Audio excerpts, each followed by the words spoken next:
Hello everyone and welcome back to my channel. My name is Carla and in today's video we will be going over the books I want to read for the month of July, aka my July TBR. So before I get into the books, I just really want to chat with you about what I plan to read for the summer in general.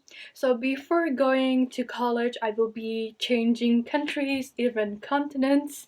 So unfortunately, I won't be able to carry many books, yet alone this whole beautiful bookshelves. So unfortunately, I won't be able to move lots of books with me. I will probably be able to get only 5 or 6 if I'm lucky. So there are lots of books in my physical TBR. I think I have something like 41 books in my physical TBR that I want to read. I know that I cannot read 41 books before I go to my college, but I am slowly making my way through my physical TBR. So my first priority is to read the books that I already own, but of course, as I am a mood reader, I always come up with books that I want to read in the middle of the night, and I just like research some audiobooks or ebooks that I can read. There are some slip ups here and there, but generally my plan is to read through my physical TBR. The first book I am planning to read in the month of July is The Kingdom of Bag by Mary Lou. This is actually a carry on from my June TBR. In June I really wanted to read this one but couldn't find any time to read this, so for this month this is a priority. To give you a synopsis about this book, in this book we are following the sister of Amadeus Mozart, Nannerl Mozart I believe. I hope I am not butchering her name,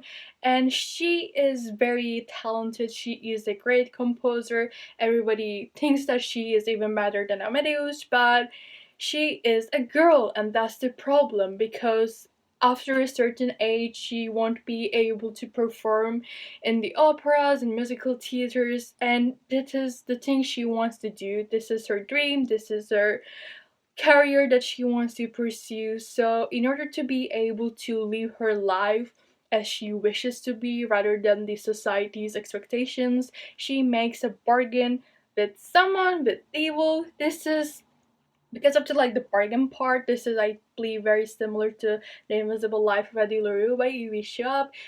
That is a book that I really enjoy, so I am sure that I will enjoy this book too. And I am a huge fan of Mozart family, especially Amadeus Mozart, so I am very interested to see how the magical elements will play into this.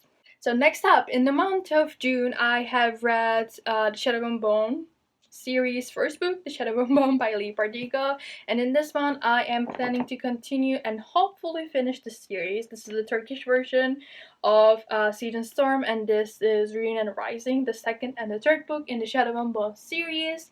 I am planning to read these and be finished by the series before I go to my college, because I really don't want to carry series, and I am not planning to start any new series. I am trying to go over standalones or the series I have started so that I can finish them, and the Shadowmoon Bone series is one of them.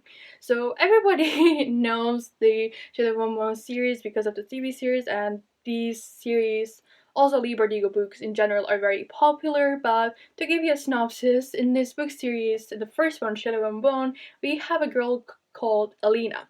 Alina is a map maker and lives in a world that have magical witches. So these witches are called Grisha, and Grisha practices something called small signs, which is something like actually having something and mending it. So we have people called heartrenders that can change the beat of your heart. There are healers that can heal you. There are like people who can play and change the structures of metals, corporeal key, and we have someone called a shadow summoner. So the shadow summoner is someone that can summon a shadow, as the name suggests, and in some ages, years ago, a vault was created by a shadow summoner. The vault is a place that is full of darkness that divides the country of Ravka into two and creates a important threat to the country, because there are also some kind of monsters living in the vault that are called Volcra. So while our Alina is on her way through the Volcro attract them, and she starts to just shedding light, and it is revealed that she is the sun summoner that has been waited for years. She is actually thought to be a magical creature, thought to be a myth, just a folklore, just a story, but she is real and she is determined to save the country. So it's a nice chosen one story, and I have enjoyed the first one, and I am excited to continue with these two, and especially meet with Nikolai. So the next book is also a carry on from the June TBR, and that is The Rhythm of War by Brandon Sanderson, fourth war, the fourth book in the Stormlight Archive series, and an amazing high fantasy, epic fantasy series by Brandon Sanderson. So I told that I will be finishing, hopefully finishing, or at least attempting to read some chapters of this book in June, but that did not happen. And also, I can like frankly say that I did not prioritize reading this in June because I was not in the mindset, and I don't know, I was just not in the mindset because I have started reading this book, and I believe 5 months ago or something like that. And don't get me wrong, I love Brandon Sanderson. Stormlight Archive series is my favorite series of all time, and I am really in love with this. But something with this book took me so long to read. That is probably because starting from last August, I have been constantly reading Brandon Sanderson, and I think like at that point my brain just stopped understanding Brandon Sanderson or something like that. And instead of just trying to force myself to finish this book, I started reading other books, so that kind of distracted me. But I am determined to finish this book before I go to college. To give you a synopsis about the Stormlight Archive, the first book, Way of Kings. In these books, we are following different POVs in a world that is in a high turmoil because of like political intrigue and divine things and magical things happening. So in this series we are following a bunch of different POVs, but in the first book, The Way of Kings, we are following mainly three perspectives.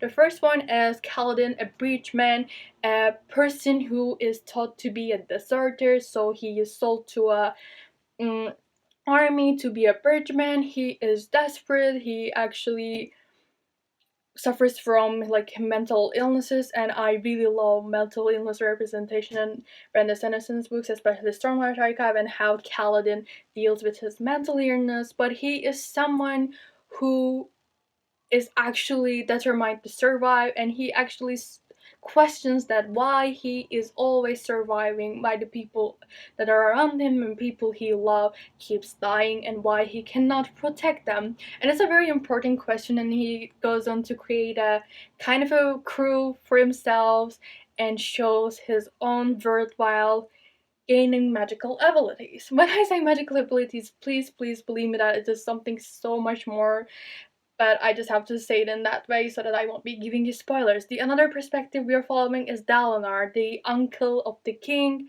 of Alatkar, and he is actually the driving force between the political things and the war itself, and he starts to get divine magical messages one day that are change the whole course of the history and the world. And lastly, we have a girl called Shallan, or Shallan. I prefer to say Shallan, but I believe the correct version is Shallan. And Shallan is a girl whose family is facing such financial hardships, so because of that they're sending her to be a ward to a great and beloved and incredibly bossy and amazing scholar called Yasna to accept her as a ward, and maybe in the way she might be set to steal something that is very valuable. So our story starts out with there, and it expands and expands and expands in every book. I really recommend, if you're into high fantasy, that you read Brandon Sanderson, especially the Stormlight Archive.